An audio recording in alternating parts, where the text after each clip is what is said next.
Welcome to eSports and Casinos, the coming collision. I believe that 2016 marks the year that eSports in America transitioned from a vibrant subculture to a truly mainstream phenomenon. As if to underline that point, on Monday, the day that G2E kicked off, the Philadelphia 76ers announced that they had purchased an eSports organization. Not to be outdone, the next day, the Sacramento Kings announced that they too had taken a controlling interest in a professional eSports organization.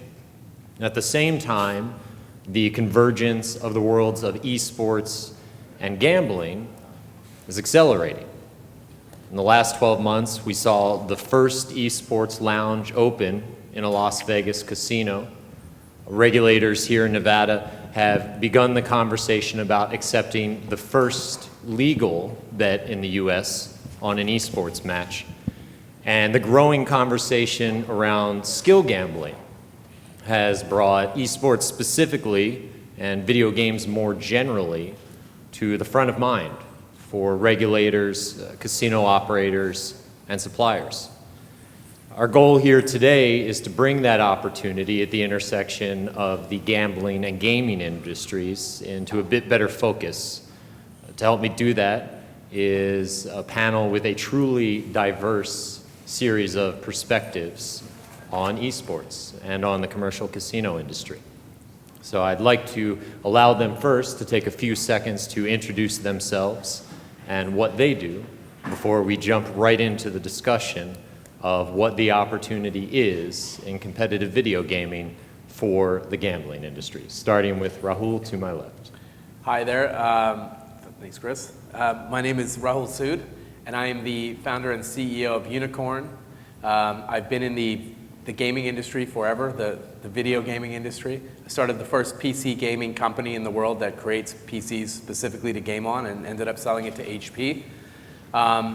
I've been following the industry for a long time. I was at Microsoft for a little while. I started Microsoft Ventures, and I left to get back into gaming specifically for esports.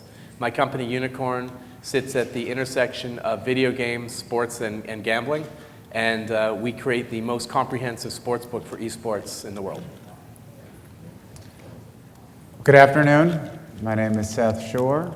I am the CEO of Fifth Street Gaming and the chairman of the Downtown Grand Hotel and Casino.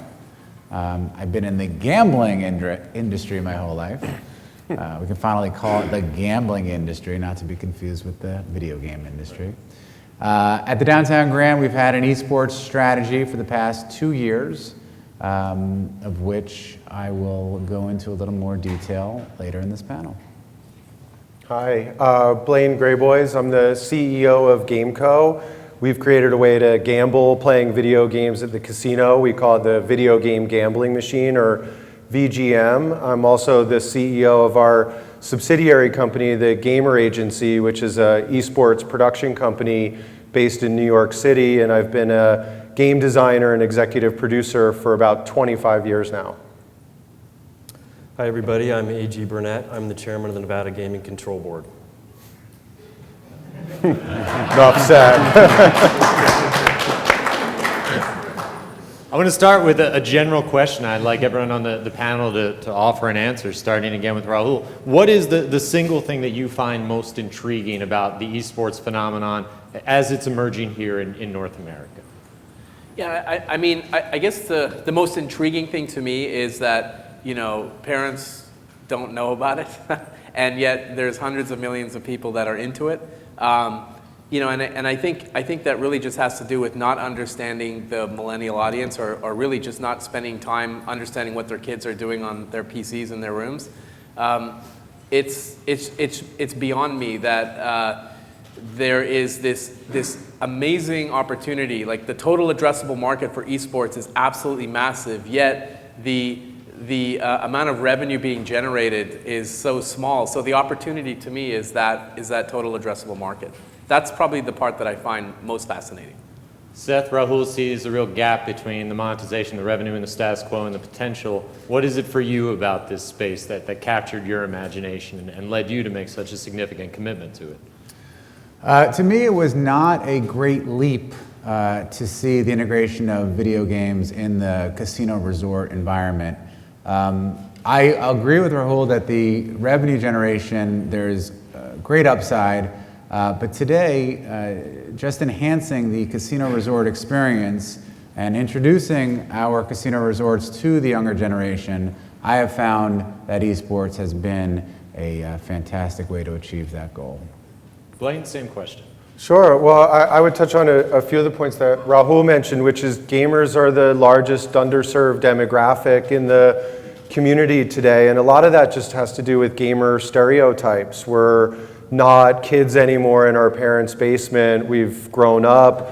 We over-index for education and income, and we're really looking for a place that treats us like VIPs. And I think the most interesting thing about this intersection is no place is better at that VIP experience than the casino.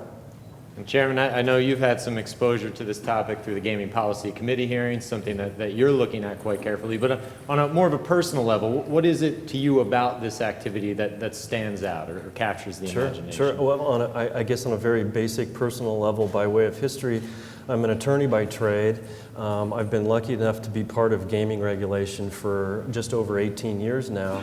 And the thing that has kept me around with the agency is there's always a new thing, there's always a new wave, there's always something exciting around the corner with gaming, and I do firmly believe esports is that for 2017 and beyond. I think what sort of turned me on to esports was a Vice documentary that I saw. We cover a lot of news, we analyze a lot of information, and it was something that just came to my plate that I saw, and many of you are probably familiar with. And I looked at that and I said, this is very interesting and this is big. We've got 42 million visitors coming to Las Vegas every year. And as the casinos, fellows like Seth, who are on the cutting edge, very sharp guys, started to look at it, and we started to look at what he was doing, that piqued my curiosity in terms of not just can we bet on this, but as a Nevadan, how can we make Nevada, Las Vegas, the capital for esports? It's the perfect environment right now, I think, and the perfect timing for that. To provide a little bit of context around the opportunity, how it looks, I want to lay out a few key numbers regarding the esports fan space, then we'll return to the discussion. We're talking about some of the key numbers around esports fans in the US, 41.7 million. That's the size of the esports audience in the United States. So we're talking about people who are both active players and the more passive consumers of esports experiences, whether it be live events or Twitch or other streaming or video platforms. 70%, talking to Blaine's point about how the stereotype of a gamer is arguably outmoded, 70% of esports fans are 21 or over. And 37% of esports fans are willing to pay $99 or more for an event ticket. So this is not the younger broker audience that I think many people may have in their mind when they think about the esports fans. Obviously a topic that's relevant to most of us in this room, the question of whether or not there's a propensity to gamble among this cohort. Everything that I see in my research suggests that there is. Esports fans are 2 times as likely to have gambled online than the typical online population. 60% of esports fans in the United States report having used a daily fantasy or a sports betting site. And about $715 million by our calculations represents the amount of esports related gambling handle or turnover, not revenue, but amount wagered among U.S. esports fans in 2016. As an aside, this presentation, our related research, happy to share with anyone in the room. Just come up to me after the presentation, give me a card, and I'll get that to you in an email. We'll turn it back to the panel here then. So that's a sense of the audience, but I think something that's tougher for statistics and research to capture is what kind of product is really going to appeal to this audience. And Blaine, I want to lead with you on this one. Describe for me some of the characteristics of the ideal betting product for the esports fan, the video gaming enthusiast. What's it look like? Sure. Well, I think first of all, it's important to talk about what is esports, and so often there's a focus on just the top 2% of professional stadium arena events, but I think it's fair to say that most of us in the space would call esports competitive gaming. Right. So when you look at it in that much wider sense, it provides a lot of opportunity for everything from sportsbook betting to a product like ours at GameCo, where we've created a video game gambling machine. It looks like an arcade cabinet. You play a popular video game, you get a payout based on your skill, and now we're starting to add to it other features such as tournament and competition controllers so that gamers could come to the casino floor and compete against each other for cash and other prizes. So I would say that the perfect product isn't that different from the other electronic gaming machines that exist today. It's really about the content. Gamers want to play video games. They want to be involved with other gamers. And so really it comes down to providing that content experience for gamers. Seth, you've been bringing esports fans, video gamers, into the downtown Grand now for the better part of a year, over a year. What's your sense of what characteristics of the current gambling product mix that's on the floor appeal, and what characteristics repel? Got to be sensitive to my audience. What we have found is the current slot product simply does not appeal to the specific guests that are coming for our esports tournaments, unanimously, none of them. I think what Blaine was saying in terms of content should not be confused. We shouldn't confuse IP and the actual program. So just taking Call of Duty and sticking it on a real slot machine will be laughed at. Not going to do anything. It's not just the IP, it's the basis of chance-based wagering. The concept of wagering, spinning a reel, and having the outcome completely based on chance. We have found that the audience that we're catering to finds that concept to be completely unappealing. So the gambling games that have some component of skill, even blackjack, for example, which has some element of skill, we do find they're at least a little bit attracted to. But I agree, in full disclosure, I am a board member and an investor in Blaine's company, but I do think the type of product that he is creating is, well, I don't have to think, we actually saw it tested in a very small environment, and it was very well received. We're going to talk a little bit more about VGM specifically later in the panel and dive into that. But Rahul, you're taking real money wagers in regulated jurisdictions like the UK, sportsbook betting style wagering. Is there any gap in your mind between what the eSports book betting customer wants and what the traditional stick and ball sportsbook betting customer wants? Well, what I'll say is the people who bet on esports or are interested in esports are interested in immediate gratification. So they care about that, and they care about bragging rights. They love ladders. They love to be in competitions. And the more frequency you can offer them, the more propensity they have to bet. So that's similar to live betting, but you can do so much more in esports. Blaine was talking about esports being broader than the top 2%. I look at that as well as competitive video gaming. There is an opportunity with esports to digitally create more betting markets and more betting products. And so, at Unicorn, we do both spectator betting, but we're also running skill-based betting on our own internal platform. We're running a beta on it internally, and it's based on games that gamers love to play. I'll also say one other thing as it relates to content. What really matters to this audience is authenticity. Seth just mentioned you can't just take Call of Duty and make it, throw it in a video game console and have people have some sort of game of chance inside that. It's just not appealing. What matters is authenticity. If the customer feels like they're coming to an environment where they're invited, where they can spend some time, they can feel comfortable, they will start playing and they will start spending money. And I'm just going to give you one quick example. And I won't name the group, but there was a casino here in Las Vegas that had a major event at their hotel, and they said it was huge. They said they had a ton of people come. The place was packed, probably the most people they've ever had. But they were really disappointed, and I asked why, and they said, well, disappointed because the people weren't spending money. They went to the event. They would walk across the street to McDonald's. They'd come back to the event. It was actually a really interesting discussion. And you know, I've had this discussion with these guys before, and I said, and I think we discussed this as well, you guys did it wrong. You know, you have this captive audience inside your property. You should be having a pop-up McDonald's stand in there. You should figure out ways to monetize. You should have T-shirts. You should have paraphernalia, all of the stuff that they care about inside that space so that they stay. And I think it's just about being authentic and really understanding the audience and how to market to them, and that's what will make it a successful venue. And of course, we're talking about eSports paraphernalia. Yeah, of course. Yeah. We'll transition, the latter would probably do well. Let's transition the conversation to that specific product of eSportsbook betting. And again, just want to put some numbers, some context around the opportunity to give a sense of where it really is in the status quo and to drive home the point that this is not a hypothetical discussion in terms of the marriage of the worlds of gaming and gambling. It may be largely hypothetical in the US right now, but globally, this is an actual tangible development. Some of the key numbers around eSportsbook betting, our research suggests a total handle on eSports match outcomes of about $3 billion in 2016.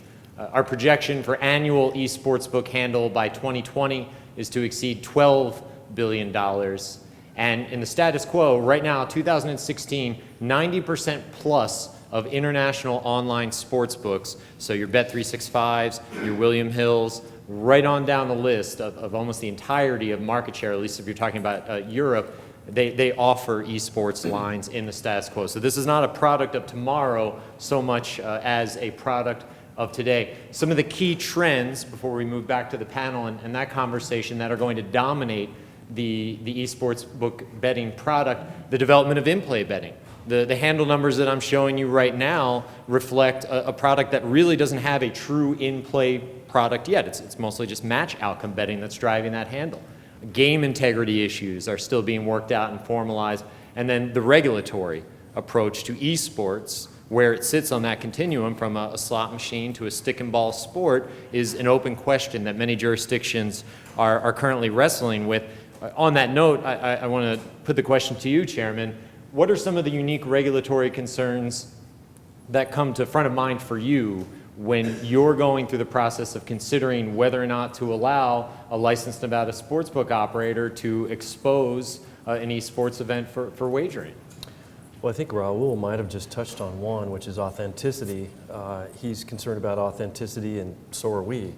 We want to make sure before we allow sports bets or esports bets to occur that it's part of and based upon a legitimate, authentic activity. We want to make sure that the game itself has integrity, that it hasn't been tampered with, that no one can tamper with it during gameplay or before gameplay.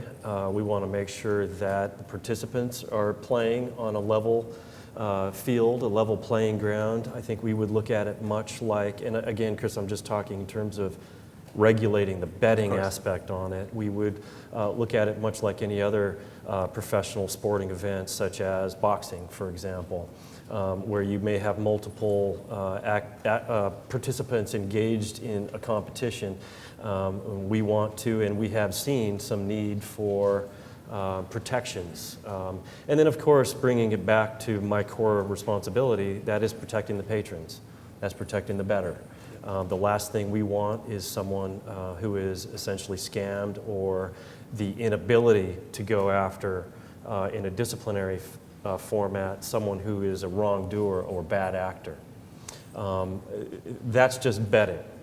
When you talk about what may constitute online wagering, then you're going to probably talk about skins wagering and things where intangible or tangible assets or units of worth are being wagered. That's an entirely different scope, one of which might be worldwide at this point, as your last number pointed out. I'm curious, how much daylight do you see between traditional sports and esports when you're talking about integrity concerns? Do you see a world in which we can get to the point where we have the same level of certainty about the integrity of an esports event that we have about an NFL game or a Major League Baseball game? I do, Chris, and that's probably one of the reasons why I agreed to sit on this panel, is I see that promise, and I see it in the form of the self-regulation that is starting to occur right now amongst the esports companies and participants. I've held numerous meetings behind closed doors with those who are trying to get a form of self-regulation and those who are trying to create a form of self-regulation. There's a new entity in Europe that is doing esports self-regulation, something that I think is entirely incumbent upon this new industry. I call it new. I don't mean to insult those of you who've been doing it for a long time. New to us. New to me. Yeah. But I think that that is an extremely beneficial thing to be looking at, and I take it as one of promise. Other industries don't necessarily do that, and that's a good sign. So Rahul, you hear the chairman describe how from a regulatory perspective the industry is starting to evolve. I'm curious on your perspective on a similar but distinct question, how's the customer base evolving? So you've been offering bets for, you're going into third year now. Obviously the customer must be gaining a new level of comfort, a new level of sophistication. How is your typical customer betting on esports different today than they were at launch? Sure. So first, I'll just quickly touch on the regulatory part because I think it's really important. Please. Because the first thing we did when we started this and we started to build our technology was we wanted to get through the regulatory and licensing part as responsible as possible, right, and as quickly as possible.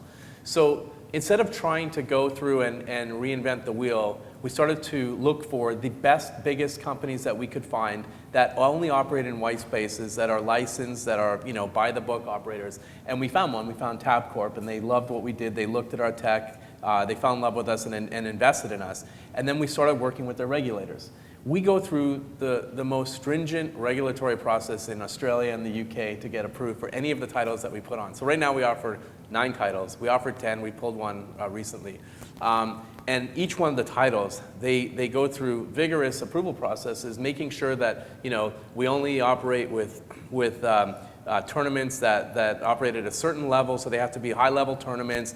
We have to be able to have the best risk assessment and risk management on any of the bets that are coming in, and then be able to spot anomalies and be able to go to the tournament provider, let them know anomalies are happening, stop the betting, do an investigation. Like there's a whole process that goes in behind this, and it's sort of like working with the publisher, working with the tournament provider, and working with the audience as well. It's very hard. So, for example, there's a game, Heroes of the Storm, that's out right now. Super popular game. It's unbelievable. Everybody wants to bet on it. But we haven't gotten approval yet. Like, we're still going through that approval process, even though this game is just mad and it's growing in a big way. But we'll eventually get there. In terms of the audience, so the interesting part about this is it does tend to skew younger, right? Our audience that bets real money are between the ages of 18 and 32, because that's what we're allowed to take bets on 18-year-olds in the UK and Australia. But there is a massive bubble of audience, potential audience, between the ages of 13 and 18. So the audience is only getting bigger. And as a result of that, we'll see in the next 5 years, I think anybody who matters in the developed world will be a gamer, and many of them will be into esports. And it's just a big opportunity that we should seize upon now. So that's sort of how I look at it. So yeah, they're certainly getting more sophisticated. People are more comfortable with doing live betting. We're starting to offer in-game betting markets. People are interested in that. It feels to me like the UK and Australia is ahead in terms of online betting. But there is no better place on the planet than Las Vegas to create the ultimate entertainment experience and turn it into the esports capital of the world. We're so focused on doing something here. We've been approached by every major casino operator in the world, but I'll tell you what, Las Vegas is our #1 target. We want to be on the Strip. We want to do something big because we think it's the place to be. So. Speaking of Las Vegas as an esports hub, Seth, if you wouldn't mind putting on your prognosticator's hat, do you see a Las Vegas sportsbook taking a bet on an esports match in 2016? Are we going to see that milestone achieved before the year is out? Are you sure you're asking the right guy on that question? Do I want to see a bet being taken? I believe that the regulatory culture and environment of this state is as welcoming and open to the idea as an operator can expect. So as you said earlier, there has been great dialogue. And I am cautiously optimistic that the answer to that question is yes.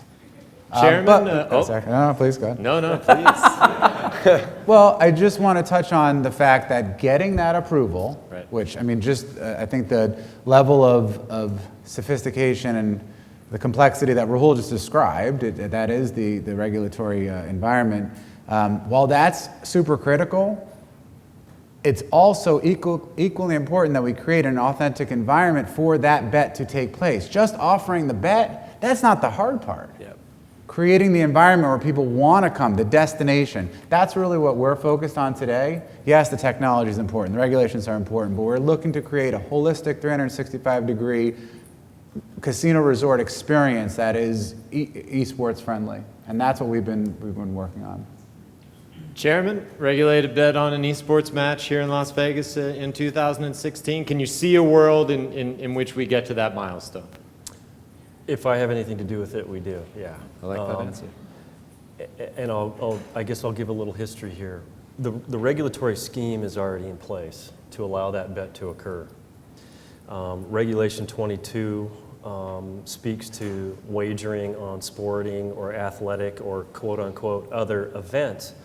And here, esports definitely falls into the category of other events. Now, if we were to, as a matter of policy, deem esports participants, the players, athletes, we could deem them professional athletes, thus allowing our books to go ahead and take bets right now today.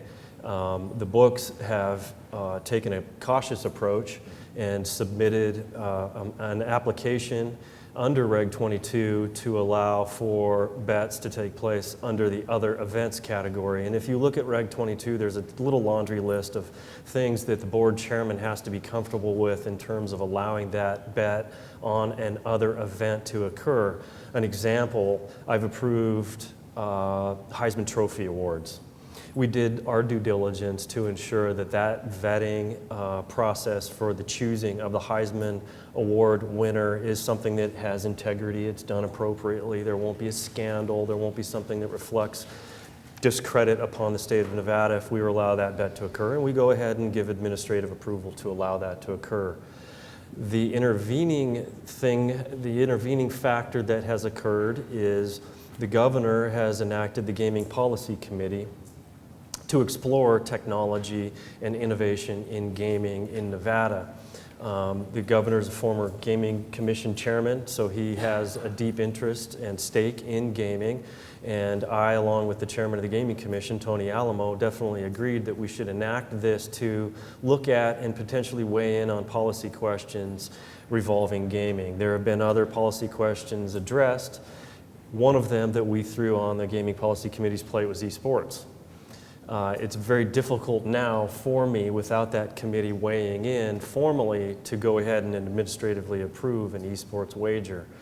There's a tiny intervening event that has occurred recently with a stadium that is potentially going to be built here in Las Vegas, and I think that that's taken up a lot of the time and energy of our executive branch.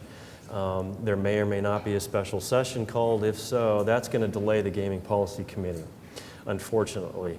I know the governor wants to get on this ASAP. In fact, I just had a meeting with his staff yesterday to discuss doing this as soon as possible after any special session is called. That said, it's September, 28th? I think once that committee meets, be it in October or early November, we're going to probably have a favorable result in terms of policy. They could weigh in on whether esports participants are professional athletes or not. Regardless, that should, Chris, hopefully give me time to review a request from a sportsbook operator to make sure that, just as Seth touched on, it's a valid event. It's not a fly-by-night operation. It's done by people who are interested in doing the right thing as we are, and it's appropriate for the state, and we'll go ahead and allow it. Awesome. I hope that all occurs before December 31st. Wouldn't be terrible to see the Raiders come here as well. I'll take that as a yes, then. Thank you. We'll turn to video game gambling, more in Blaine's bailiwick here. And again, just to set the table a little bit, video gamers in America, so when we broaden the lens a little bit, we're not talking so much just about esports enthusiasts, we're talking more broadly about people who play video games in America. That's 192 million people in America identify as gamer. They play a video game, whether it be console, PC, mobile, tablet, what have you. Gamers that are 21 or over already visit casinos and are in the top household income bracket. That's a 23 million population here in the US. And the percentage, this is the one that blows my mind, this is from Nielsen, percentage of US households with a gaming device, 97+% between PC, console, mobile devices. So we're talking about a market that's staggering, really, by any definition. Some of the key trends, we're going to start seeing some of the deployments of video game gambling machines here in the next few months. And I think, Blaine, your company is rolling out at Caesars in Atlantic City. I think that's impending. Significant overlap with the industry-wide movement that we're seeing toward gambling games that have a skill element. And also a trend that we're seeing emerge is an emphasis on video game gambling that occurs in a peer-to-peer environment as opposed to a player versus house environment. So Blaine, I want to start with you here. Talk a little bit about player versus house games, player versus player games within the VGM context. What are the relative benefits and drawbacks of both? What did you decide to focus on and why? Sure. So just before I do that, I want to touch on, because the 23 million audience size number I think is really exciting. But actually, if you include 50% of the other part of household income, right, you actually reach 32 million gamers in the US. And there's a lot of talk about millennials, but if you break that 32 million down, it's 9 million millennials, but it's also 8 million Gen X, which I fit into, and 6 million baby boomers. So that's a massive underserved market that exists today. And a diverse one, too. Very, very, very diverse. So in terms of our product, we make what would be considered or is considered a Class 3 gaming machine. It's a single player experience. It looks much like a arcade cabinet or slot machine. It has a custom controller that we've designed that's ruggedized for the casino environment. It works and functions much like electronic poker or blackjack. It has a bill validator and a printer. Game sessions tend to be about 45 to 90 seconds long, and you're playing a real video game and getting a payout on that, your skill and score. We did do a lot of experimentation around the idea of multiplayer gaming, and we decided to focus on the single player for a few reasons. From an economic standpoint, about 75% of gaming revenue is slot machines, a single player experience. So that's a market that's been a bit stagnating or declining for the last 2 decades, and a big problem that we want to solve. But on the other side, you have a little bit of the poker or blackjack issue, which is in a multiplayer environment, the most skilled players tend to dominate the table. And back to this idea of all gamers, we wanted to create something that would appeal to everybody. So we are featuring all genres: action, adventure, fighting, sports, racing, and a little bit of casual games. And we find to that point of diversity, it's about 50-50 male, female. And we see an average age in the high 20s or low 30s, which I think correlates well with the other statistics at large. The average gamer at large is 35 years old.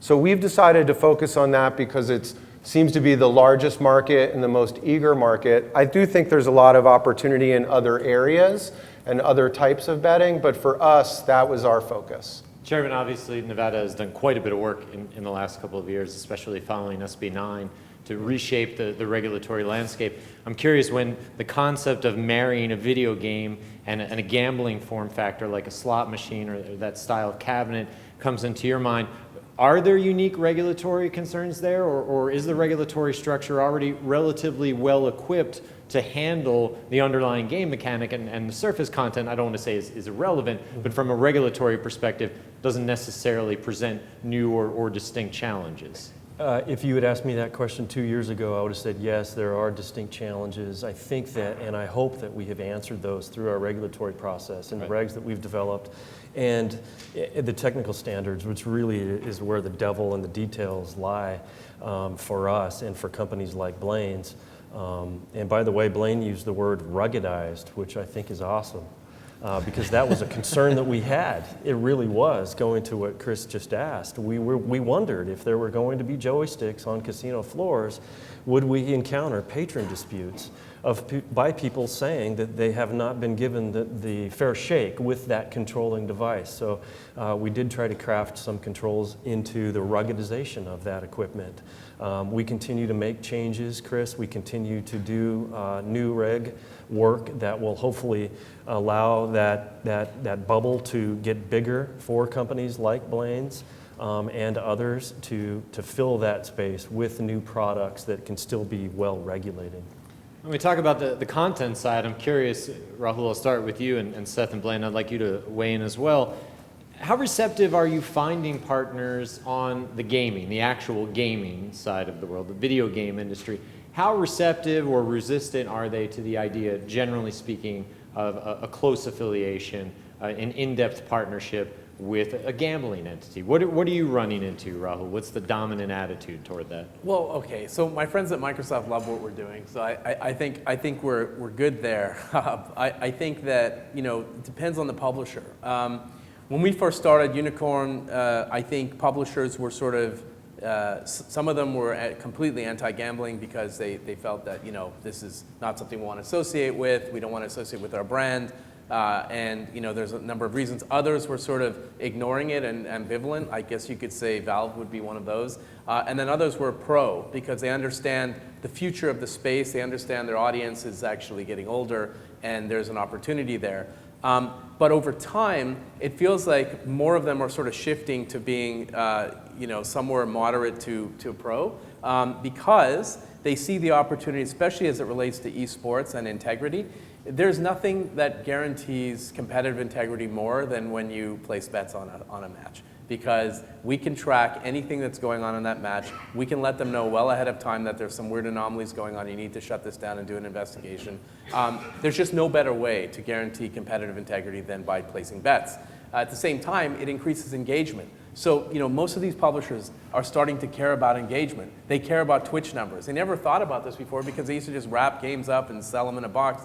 Now it's about how many viewers is this game getting? And those viewers, what does that correlate to in terms of more spend on the game? Riot did an amazing job with League of Legends. You know, obviously Valve has done a really good job with Dota and Counter-Strike, and other publishers are realizing that this viewership is bigger than the game itself. So to increase engagement on the game is very important to them, and if we can help them do that, then they love it. For us, you know, I've been involved in the skill-based betting space on video games for a very long time. When I left HP, I started a company called Play All with some friends that lets you bet on video games like Call of Duty and Wolfenstein. You can put money in your account. You can bet live with other players. And we ran some pilots with it. We had about 8,000 users testing this thing. And we paused it for a couple of reasons. One was regulatory, which was probably the bigger of the two reasons. The other was the shark minnow poker scenario where, you know, the sharks would come in, they would clean up, and then it was really hard to retain customers. So we have since solved that problem. We believe we've solved that problem using traditional games and coming up with a different way for people to bet. But the bottom line is, you know, publishers are definitely becoming more receptive to this. So. Seth, are you hearing, does that echo your experience? Because I know you're constantly in conversations with stakeholders from that space. Absolutely, and I agree with everything Rahul just said. It's been very similar to my experience. There's not a single game that we use in our contest format where we haven't at least engaged the publisher in conversation. So we certainly have made them aware, and we haven't received any cease and desist letters, so that's a good thing. But some of the publishers are certainly more supportive than others. Okay. Some send us virtual goods to hand out during our contests or during viewing parties, and others I think are just watching. I think when it comes to eSports in general, let's step away from the gambling focus of today. Everybody in the industry knows that at the end of the day, the publisher can drop the hammer, change the end user license agreement, and they do have control over their IP. I don't think it's logical that you're going to see a mass shift, but maybe one does. But you know what? There's 10 games that are just as popular, and I don't think anybody is hanging their hat on one particular title. If you are, that's a little risky. One last question I want to open it up to the audience for questions in the time that we have remaining. In one sentence, how do casinos get started on evaluating this opportunity, starting with Rahul and running down the line? in a long running sentence. No. Comma, comma, comma, comma, No, comma. no. So, you know, the first thing is you have to have the right people who believe that, you know, that see the audience in Las Vegas, the number of people coming to Las Vegas is higher than ever before, right? So there's more people coming to Las Vegas, and they have to recognize the fact that young people who are coming to Vegas are walking straight through the casino to go to the nightclub. And no matter what you put on the floor as it relates to slot machines, whether you theme it with Britney Spears or Pitbull or whoever, it's not stopping them in their tracks. There's still the 100-year-olds that are playing the slot machines, and the young people are still going to the nightclub. So how do you stop them to take some time to spend time on the property and stay there?